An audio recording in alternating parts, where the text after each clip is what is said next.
Kuinka kehtaat?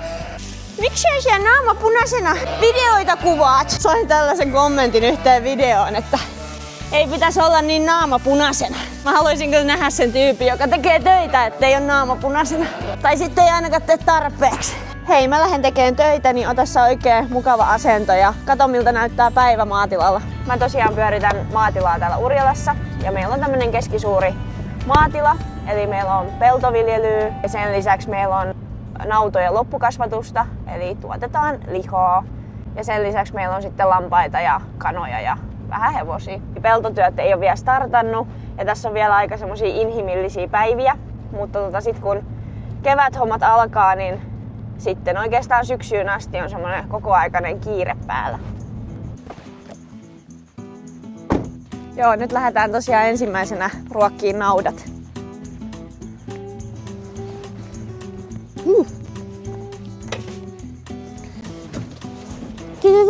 Ei taitu kyllä tosta. Nyt haetaan paalit ensimmäiseen rehusatsiin ja sitten aloitellaan päivän ensimmäistä apekuormaa naudoilla. Ihan aurinko.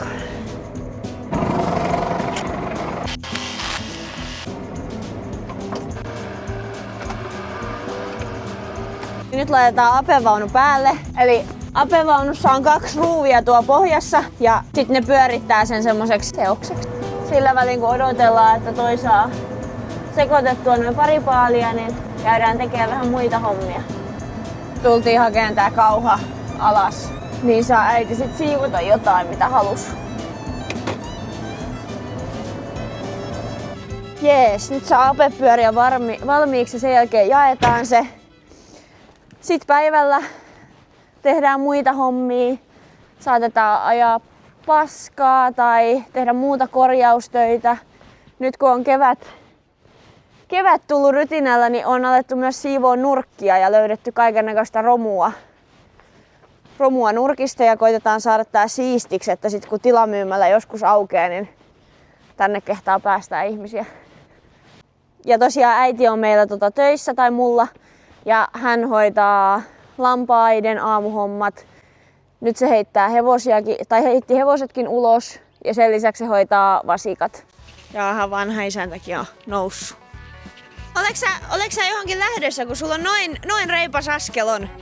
Konepäiville tänään, kun mulla on Pekkaspäivä merkattu 2 päivää ja määrärahat on aika isot annettu mulle ja Rantatien tilan piikkiin saa nostaa aika paljon tavaraa. Mitä meinasit ostaa?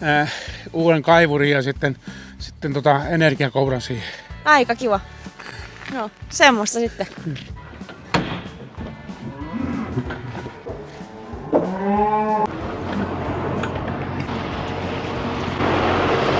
Sitten lähdetään päivän ensimmäiseen rehunjakoon.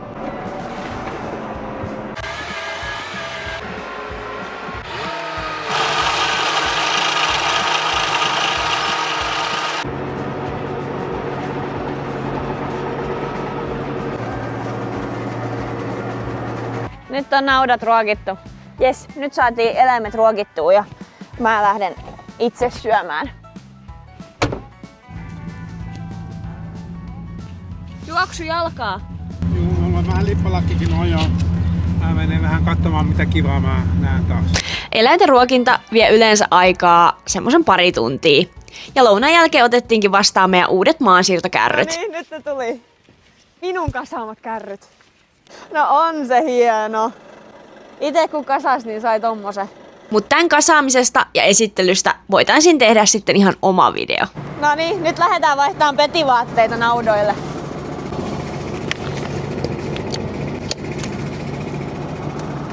Me kuivitetaan joka päivä ja meillä menee semmonen 2-6 paalia per päivä olkea. Kuivituksessa menee yleensä noin tunti.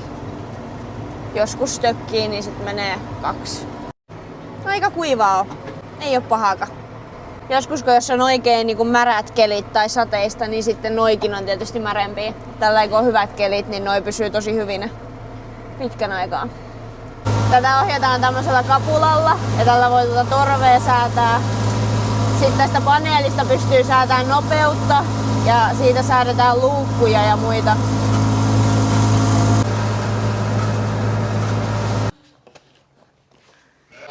Käydään kattoo vaan, että lampailla on kaikki hyvin ja ettei kukaan ole syntynyt.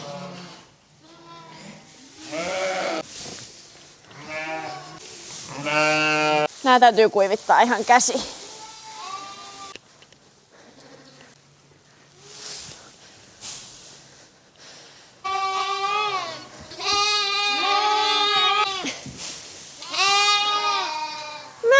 Lampaita käydään päivän mittaan täällä hoitamassa ja aamulla aina katsotaan uudet heinät ja vedet ja sitten käydään päivällä ja iltapäivällä ja sitten vielä illalla ja juottokaritsoita juotetaan sitten semmoinen 3 kertaa päivässä.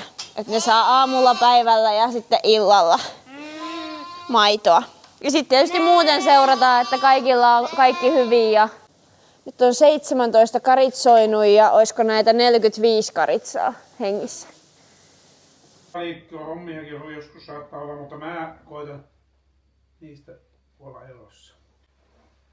Se ei sovi mun ruumiin rakenteelle oikein. Sitten aletaan tekemään vielä päivän 3. apessatsia. Käydään hakemaan tuolta pellolta muutama erilaatuinen paali, eli nautojen rehuissa on tärkeää, että niille tehdään ruokintasuunnitelma, missä katsotaan, että mitä tässä paalissa on ravinteita. Ja sinne laitetaan 2 semmoista parempaa paalia ja 1 semmonen, mikä ei ole sit ihan niin ravinteikas. Ja siitä tehdään sitten sekoitus, että kaikki saa tasalaatuista syötävää. Meillä on tosiaan käytössä tämmönen tuupirehu, eli tehdään pyöräpaaleja, mutta niitä ei yksilökääritä, vaan ne tuupikääritään. Ja moni ihmettelee aina, että no miten niitä voisit hakea, että täytyykö niinku puukolla käydä aina niinku irrottamassa paalit toisistaan, niin tässä nyt näette, että ei, että tosiaan ne irtoo ihan kun etukuormaajalla niihin osuu. Ja me on kyllä tykätty tästä, me tehdään tosi pienellä sakilla niinku rehunteot. Tällä tekniikalla me säästetään muovia jopa puolet ja se on tosi iso hyöty niin rahassa kuin ympäristönkin kannalta. Nyt mennään hoitaan kanat. Yleensä äiti hoitaa nää, mutta se on nyt reissussa, niin käydään hoitaa. Kanathan olisi mielellään jo ulkona, mutta Suomessa on niin kauhea lintuinfluenssariski, että ne saa päästää ulos vasta kesäkuun alusta. Kesällä ja syksyllä ne on niin kauan ulkona, kunnes tulee kovemmat pakkaset tai lunta. Nää tykkää ulkoilusta kyllä tosi paljon. Ja katetussa tarhassa sais ulkoilla, mutta me ei ole vielä semmoista rakennettu. Meillä nämä ulkoilee siis ihan vapaana kesällä. Eli meillä ei ole kauheasti petoja tai mitään haukkoja tai mitään, niin ne saa ihan rauhassa tuossa ulkoilla. Ja sitten kun tulee ilta, niin ne tulee tänne sitten nukkumaan ihan itsenäisesti. Tossa, että kanat tykkää olla tällä alueella, missä on kaikennäköistä puskaa ja pensasta, niin ne nukkuu siellä alla päiväunia ja nauttivat elämästä. Meille tuli eilen just uusia vasikoita, joten täällä on tämmönen aika kova meteli. Ja sitten täytyy myös aina katsoa, että onko ne karkaamassa, koska ne on osa niin pieniä, että ne koittaa karata tuolta.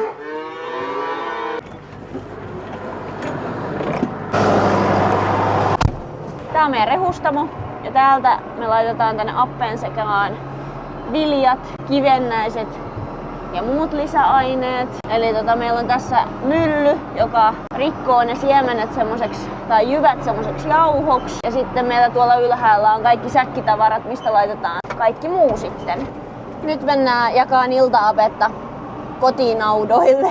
Tässä appejaossa on tärkeää, että jaetaan tarpeeksi paljon ruokaa, ettei se lopu kesken yön aikana. Ja myös katsotaan noiden eläinten kokoa, eli pienemmille annetaan tietysti pienempi määrä ja isoille saa antaa sitten ihan runsasta määrää. Eli koko ajan mä tässä säätelen tällä hydraulikkavivulla, että kuinka paljon tuo luukku on auki ja kuinka paljon noille naudoille menee ruokaa. Sitten traktori ympäri ja toiselle puolelle ruokaa.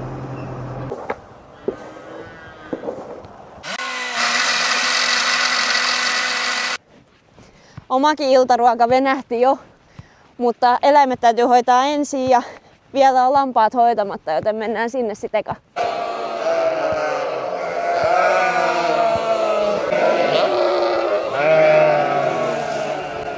Eli vaihdetaan heinät ja annetaan niille väkirehut.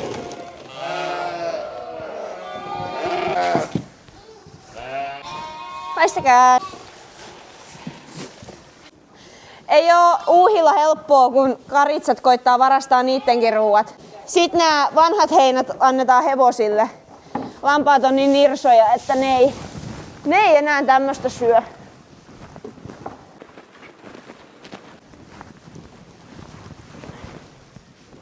Meillä on tosiaan 4 hevosta ja ne otetaan sisälle aina illalla, mutta vasta joskus 10 aikoihin. Sitten kasataan tuttiämpäri ja juotetaan karitsat. Eli osa juo jo tuttiämpäristä ja sitten osalle annetaan ihan tuommoista tuttipullosta. Joku puri mua.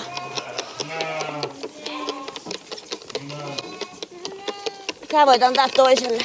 Tässä on aluksi aika tappelu ja sitten täytyy katsoa, että kenen vatta alkaa pullottaa ja sitten käskee hänen poistua.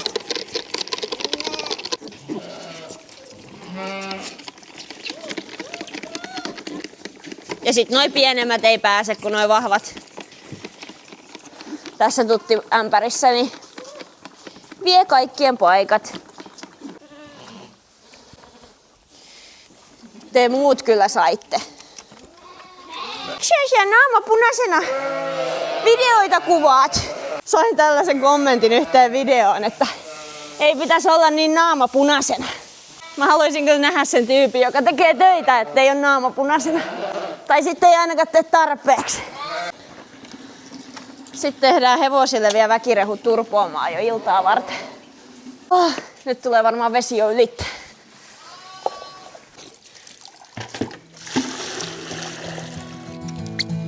Tänään me syötiin iltaruoka Kodalla, kun lähdettiin maistelemaan meidän tilan makkaroita. Ja kuvattiin muuten niistäkin maisteluvideo tänne YouTuben puolelle.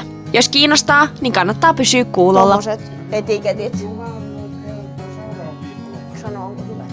Niina sanoo mun sisko, että se oli ollut vähän tällä, että hän ei nyt ole ihan varma. Mutta sitten se laittoi viestin, että oli ihan hyvä.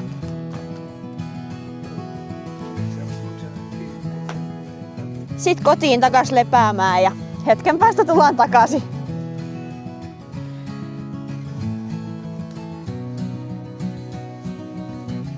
Me tultiin tekemään nyt iltahommia. Kello on vähän vajaa 10 ja täällä jo huudetaan aika lailla.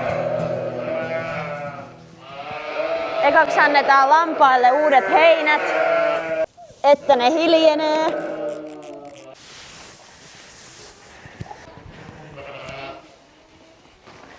Väistä.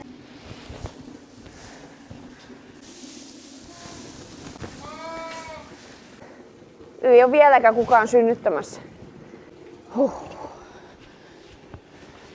Vielä vähän vesiä ja sitten hevoset sisällä.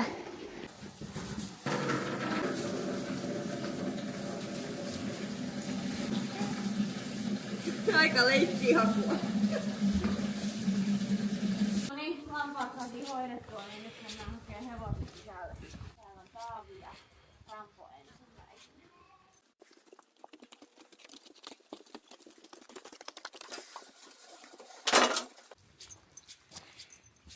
Mä koitan pitää hevoset mahdollisimman myöhään ulkona ja sit saada ne nopeasti taas aamulla ulos, koska se säästää karsinan siivoamisessa ja hevosillakin on kivempi, kun saavat ulkoilla vaan pitkän päivän.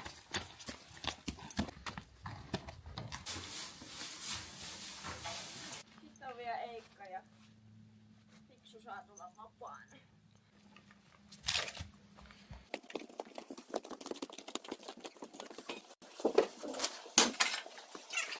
Lykätään vielä näille ennen kuin lähdetään itse nukkumaan. Kiitos kun seurasit mun päivää. Ja jos tämän kaltainen maatilasisältö kiinnostaa, niin pistä ihmeessä kanavatilaukseen ja kerro vaikka kommenteissa, millaista sisältöä haluisit täällä nähdä. Hyvää yötä. Noin, ei muuta kuin hyvää yötä kaikille.